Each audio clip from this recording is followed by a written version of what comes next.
La inteligencia artificial está aquí, nos gusta. Inteligencia artificial. Máquinas aprendiendo, robots. Emocionante y a la vez aterrador. Algunos de los nombres más destacados de la ciencia y la tecnología advierten sobre los peligros del uso de la inteligencia artificial para la fabricación de armas. Creo que el desarrollo de la inteligencia artificial podría suponer el fin de la raza humana. Para mí es lo que más miedo da. Necesitamos que los legisladores digan, ponedlo en pausa y aseguraos de que es seguro.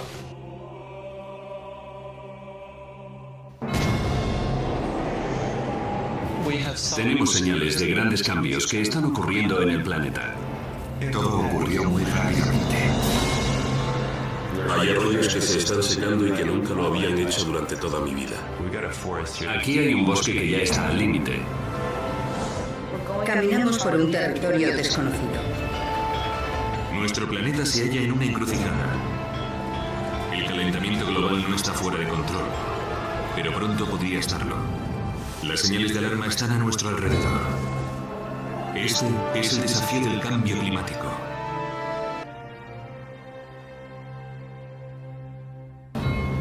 Finales de la Segunda Guerra Mundial, en 1945. La Fuerza Aérea de Estados Unidos se prepara para lanzar una bomba de uranio de 4.000 kilogramos llamada Niño Pequeño contra la ciudad japonesa de Hiroshima. Y la mañana del 6 de agosto de ese año se convirtió en una tragedia que el mundo nunca olvidará. Cuando la bomba fue lanzada sobre la ciudad, 70.000 personas ardieron hasta las cenizas. Otras 70.000 murieron de lesiones y de la exposición radioactiva en los siguientes años. All of a sudden, the city exploded and disappeared, was flattened. There were piles of corpses everywhere, and the people who were surviving were walking like this with their skin hanging down from their arms, their eyeballs falling out.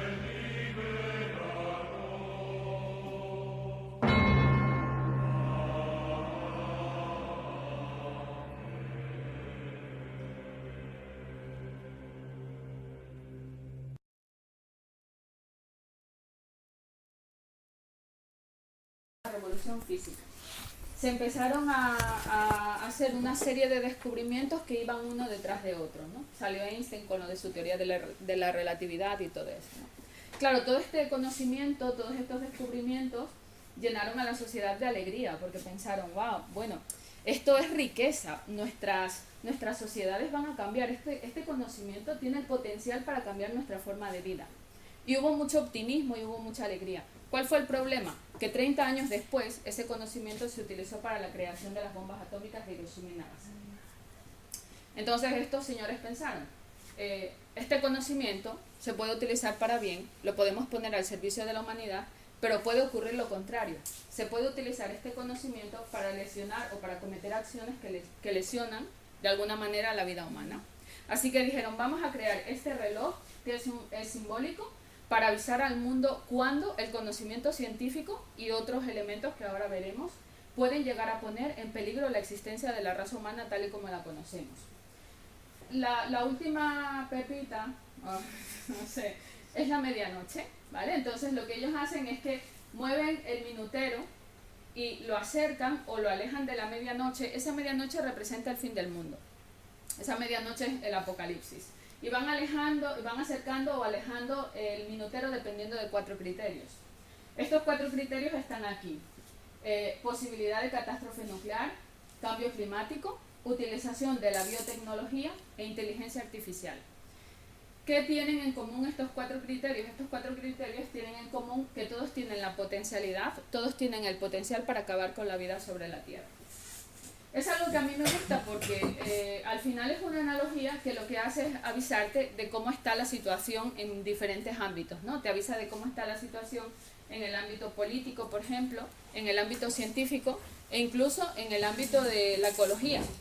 ¿Sabéis lo que ocurrió hace 2 semanas con el tema de la ecología, ¿no? A lo largo de todo el mundo hubieron una serie de manifestaciones, gente protestando y pidiendo que por favor que se tomaran medidas, exigiendo a los gobiernos que se tomaran medidas para acabar con cuestiones como el cambio climático, por lo menos para frenar, no sé si es reversible, pero por lo menos para frenar.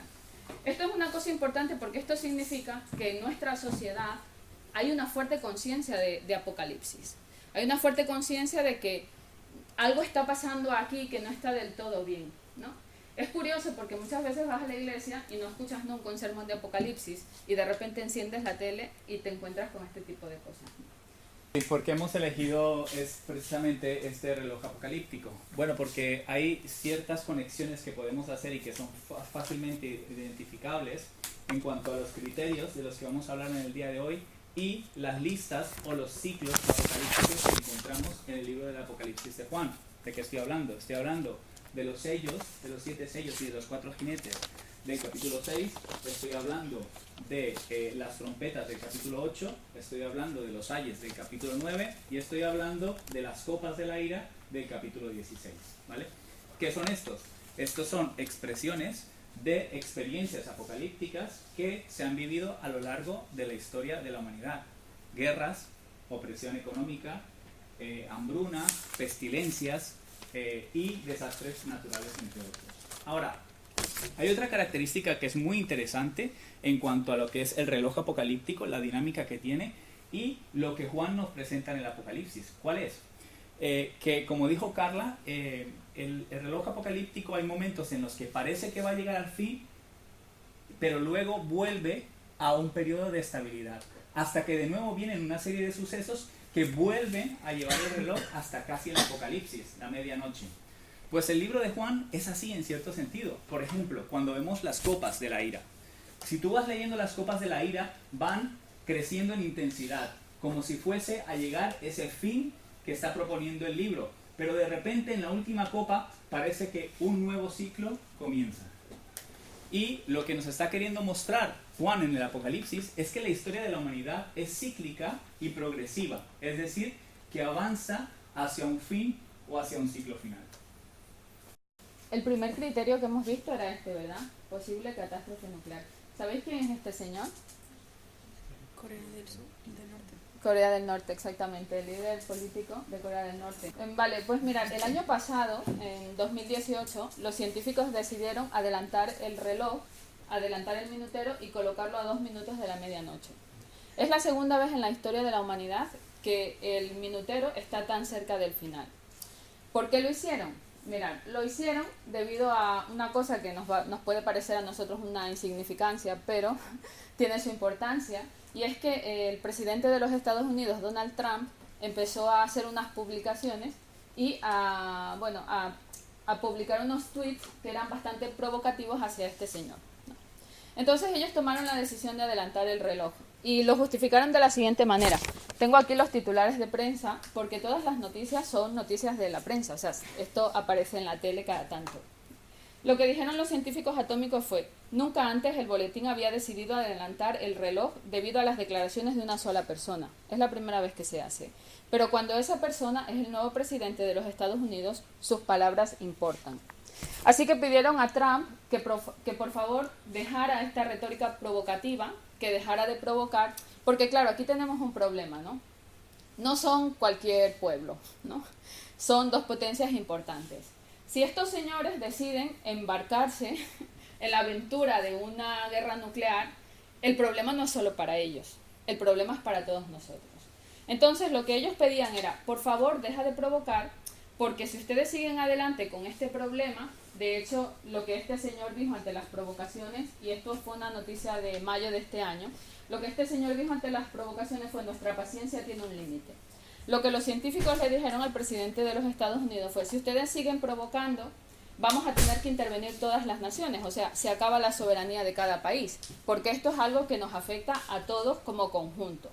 Bien, una cosa interesante que no está actualizada, o sea, la busqué, me parece que fue en mayo o así, es que si tú pones Trump, fin del mundo en Google, aparecían 102 millones de entradas. Claro, de aquí surgieron un montón de cosas, como por ejemplo, se llegó a decir que el presidente de los Estados Unidos era una persona que no se tomaba en serio la vida humana. Y es que cuando te metes en esta retórica de provocación y de a ver hasta dónde vamos a llegar con este señor, obviamente de alguna manera o no respetas la vida o no sabes cuál es el peligro que puede conllevar una catástrofe nuclear, ¿no? Porque ¿alguien ha visto la serie de Chernobyl? ¿No? Bueno, el desastre es a una escala bestial, ¿vale? Claro, el tema es que cuando yo veo, por ejemplo, lo que me dice el Apocalipsis, ¿no? Que va a pasar. Dice que el mar se queda totalmente inútil porque el agua está contaminada. Cuando el Apocalipsis me dice que la tierra se queda totalmente infértil y que además se queda muerta. Cuando el Apocalipsis me dice que hay una nube tan densa de contaminación, porque los que hayáis leído el libro os habréis dado cuenta, que hay una nube enorme de contaminación que no permite que los rayos del sol penetren a la Tierra. Cuando me habla de mortandad, yo creo y yo pienso, el armamento nuclear tiene el potencial para producir este tipo de cosas, ¿no? Sí. Sí, ¿Ponemos bueno, el vídeo? sí. Vale, esto fue lo que sucedió en Chernóbil y hay una serie que os la recomiendo totalmente, es muy buena. Vamos a poner un pequeño extracto para que os deis cuenta de que no es un juego ni es ciencia ficción. Sé que estamos en buenas manos, así que... si no hay nada más, hemos acabado. ¡No! ¿Disculpe? Ese es Gorbachev. No hemos acabado. Es el profesor Legasov del Instituto Kurchatov. Profesor, si le preocupa algo, ya no hablará conmigo luego. No puedo esperar. Lo siento mucho. Página 3, sección de bajas. Un bombero sufrió quemaduras en la mano por un trozo de mineral negro y liso que estaba en el exterior del reactor. Un mineral negro y liso. Grafito. Hay grafito en el suelo.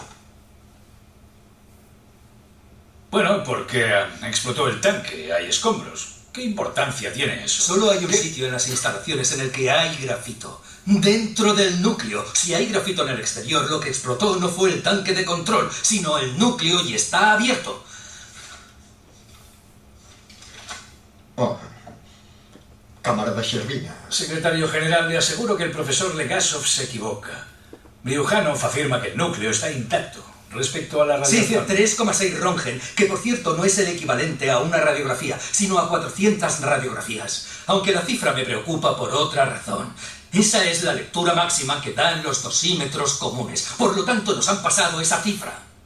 Pero creo que la verdadera es mucho, mucho mayor. Yo creo que este bombero sujetó el equivalente a 4 millones de radiografías en la mano. Profesor Legasov, no toleraremos alarmismo. No es alarmismo, son hechos. No he oído ningún hecho. Ninguno. Solo he oído a un hombre al que no conozco haciendo conjeturas que se contradicen con los informes oficiales del partido. Yo le pido perdón, yo no pretendía... me permitiría expresar mi preocupación lo más calmada y respetuosa. Profesor Legasov. Boris, le doy permiso.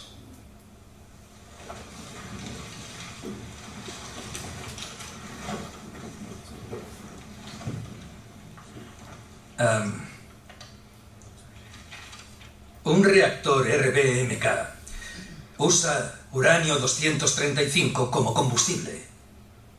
Cada átomo del U-235 es como una bala que viaja casi a la velocidad de la luz atravesando cuanto encuentra a su paso: madera, metal, acero, carne.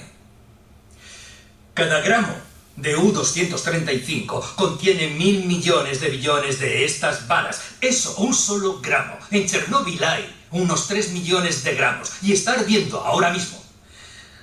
El viento trasladará las partículas radiactivas por todo el continente y la lluvia las verterá encima de nosotros, dejando 3 millones de millardos de trillones de balas en el aire que respiramos, el agua que bebemos, la comida que comemos. La mayoría de esas balas no se detendrán en 100 años. Algunas incluso ni en 50.000 años. Ya, y esa preocupación está motivada por la descripción de esa roca. Sí.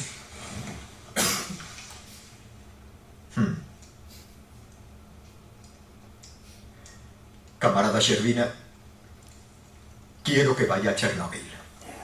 Quiero que revise el reactor en persona y que me informe directamente. Sabía decisión, camarada secretario general. Y llévese al profesor Legasov.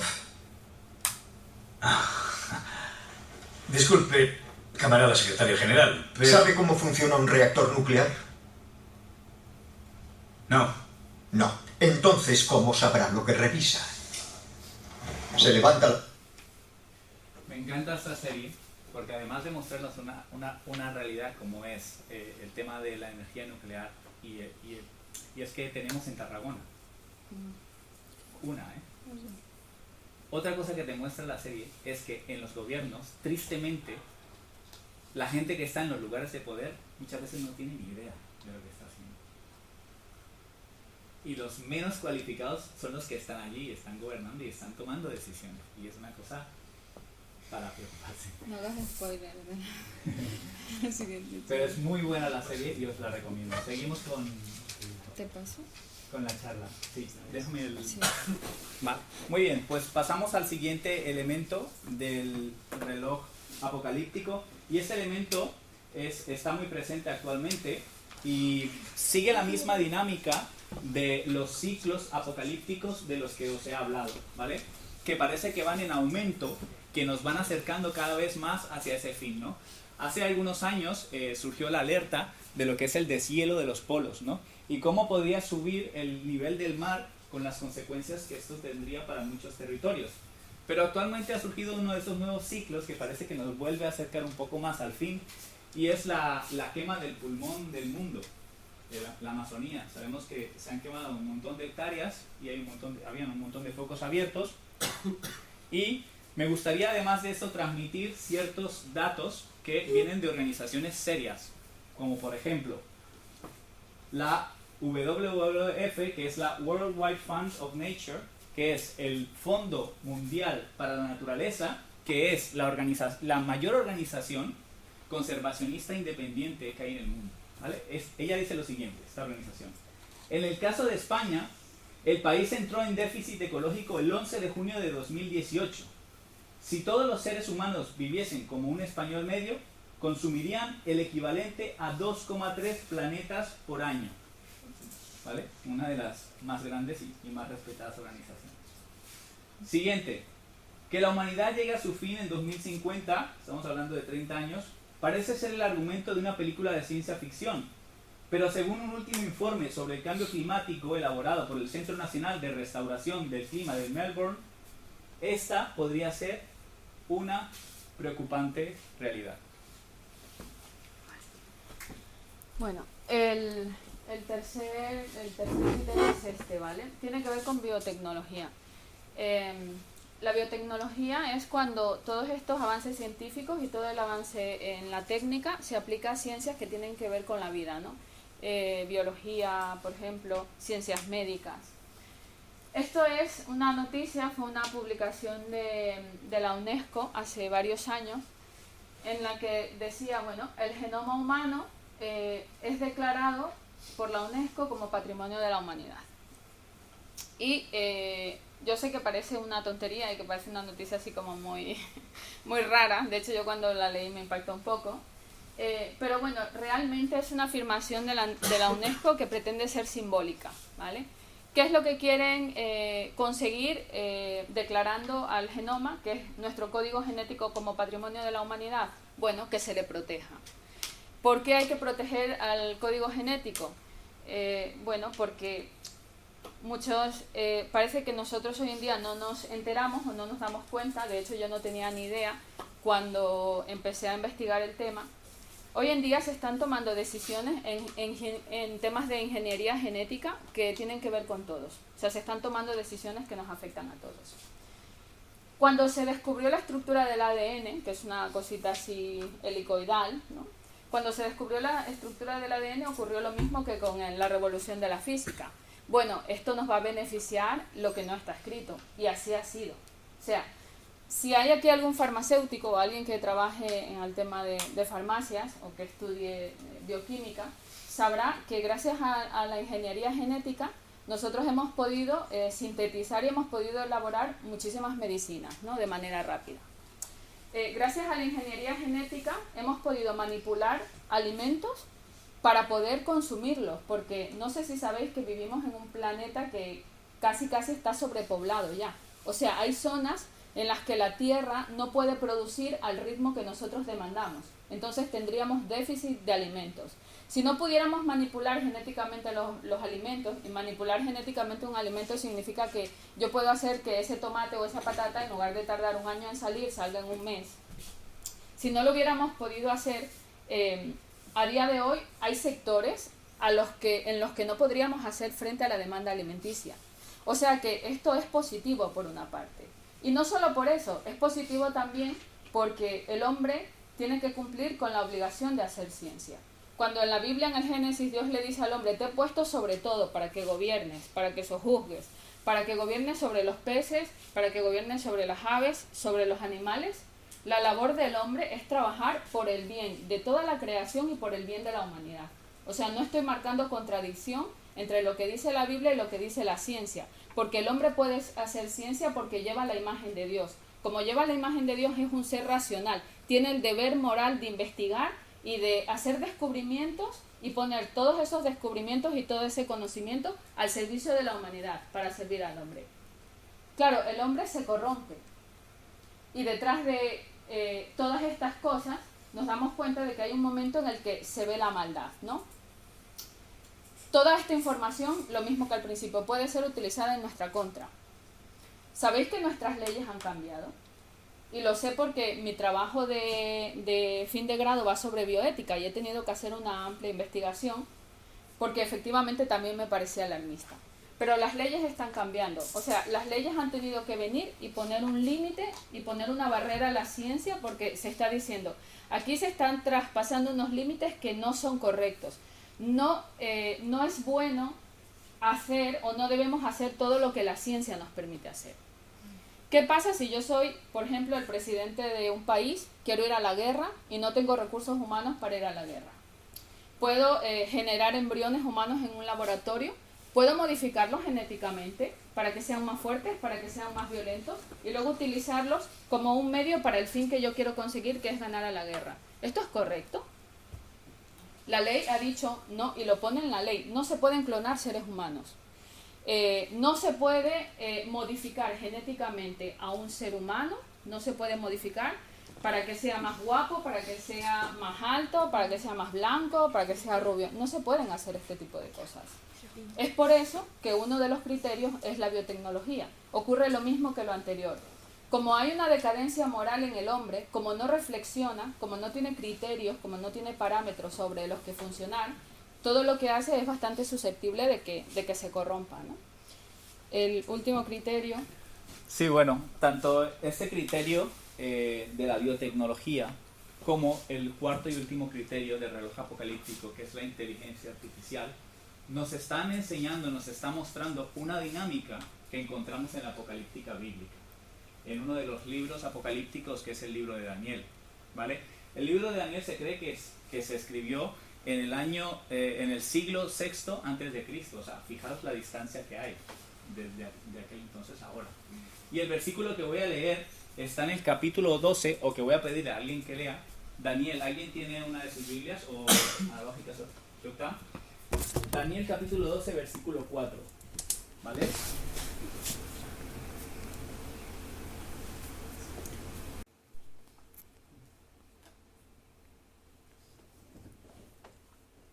Tú, Daniel, guarda estas cosas en secreto y sella el libro hasta la hora final, pues muchos andarán de un lado a otro en busca de cualquier conocimiento. Vale, muy bien. Hay otra versión que dice, unos andan de un lado para otro y la ciencia aumentará. ¿Vale? Esta es la dinámica de la que os hablo, que vemos en ambos criterios, pero que ya estaba escrita o registrada en la literatura apocalíptica. La ciencia aumentará en los últimos tiempos. Ahora, es más que curioso que en menos de 3 siglos hemos avanzado a una velocidad vertiginosa comparada con todos los 18 siglos anteriores a la Revolución Industrial. La Revolución Industrial, la segunda mitad del siglo XVIII, a partir de allí hasta ahora, menos de 3 siglos, hemos conocido ciclos de avance de la ciencia impresionantes. Claro, cada uno de estos ciclos de avance llevan consigo un reto apocalíptico. La Segunda Guerra Mundial, la bomba atómica, las armas biológicas, como ha dicho Carla, la clonación y la utilización de la biotecnología para fines no correctos. Y todo esto lo que nos muestra es que el corazón del hombre es oscuro. Y a pesar de que los años han pasado y que la ciencia ha evolucionado, sigue habiendo oscuridad en el ser humano. Y por tanto, no es para mí ingenuo decir que lo mismo puede suceder con la inteligencia artificial, este nuevo ciclo apocalíptico que comienza.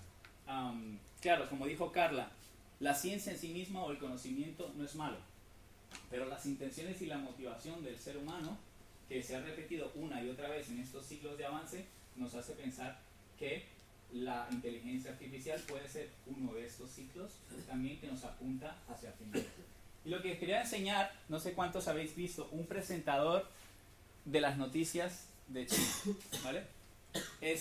Está creado con inteligencia artificial y a mí personalmente me llamó muchísimo la atención. Es este.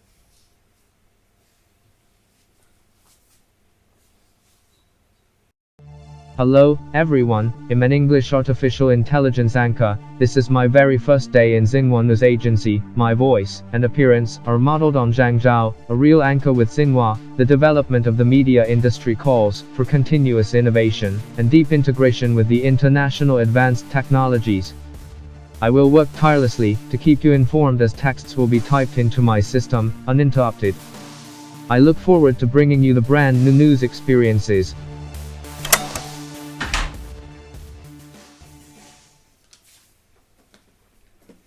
Impresionante, ¿eh?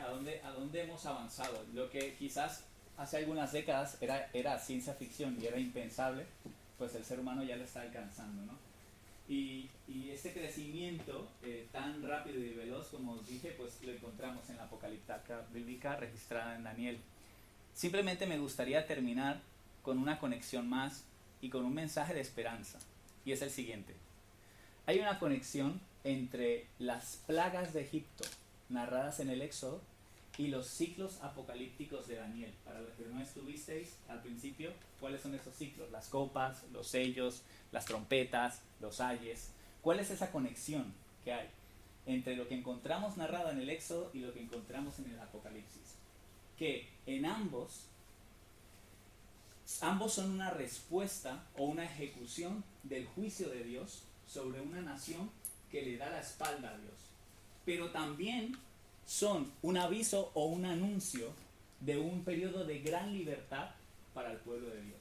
Y en este sentido, la literatura apocalíptica tiene un mensaje potente, sí, de juicio, pero también de esperanza para todos aquellos que creemos en él y que esperamos esta gran liberación que se acerca en el final de los tiempos. Muchas gracias. Vamos a hacer ahora mini grupos.